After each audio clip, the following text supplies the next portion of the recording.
High বন্ধুরা, আমার YouTube channel অমৃত সন্ধানে তোমাদের সুস্বাগতম। আরেকটা নতুন রিডিং নিয়ে আমি চলে এসেছি। আজকে যাদের রিডিং করব তারা হলো Cancer, sun, moon, rising and venous.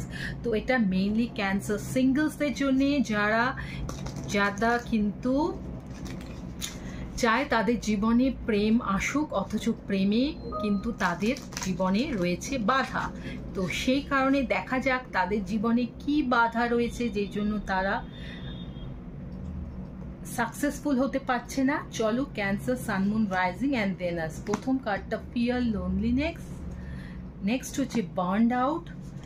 Third হলো আই ক্যান্টি। তো ক্যান্সার বন্ধুরা, আমরা দেখতে পাচ্ছি যে তোমার মনের মধ্যে এই অক্টোবর মাসে একটা অদ্ভুত ধারণা জন্মে রয়েছে যে হতে পারে কোনো পাস্ট রিলেশনশিপ তোমার কাজ করেনি, এবং সেই জন্য তোমার মনে এই ধারণাটা রয়েছে যে তোমার জীবনে কোনো ভালো রিলেশনশিপ আসতেই পারে না, কোনো ভালো মানুষ আসতেই পারে না। তুমি সেই জন্য নিজেকে একেবারে সবার থেকে একা করে রেখেছো, কারোর সঙ্গে মিশতে চাইছো না, হয়তো অল্প স্বল্প মিশছো, বেশি ডিপ লেভেলে যাচ্ছ না, কারণ তোমার মনে হয়েছে যে তোমার আগের রিলেশনশিপগুলো যেহেতু ভালো ছিল না, সেহেতু তোমার নেক্সট যে রিলেশনশিপগুলো আসবে সেগুলো তোমার ভালো হবে না, এই একটা ধারণা তোমার মনের মধ্যে রয়েছে। সেই জন্য তুমি কিন্তু নিজেকে গুটিয়ে রেখেছো। নিজেকে তোমাকে এক্সপ্রেস করতে হবে, বন্ধু বান্ধবের সঙ্গে মিশতে হবে, কনফিডেন্স লেভেলটা বাড়াতে হবে, এবং এই ধারণাটা রাখতে হবে যে আমার জীবনে প্রেম আসবে, সুন্দর প্রেম আসবে। যে প্রেম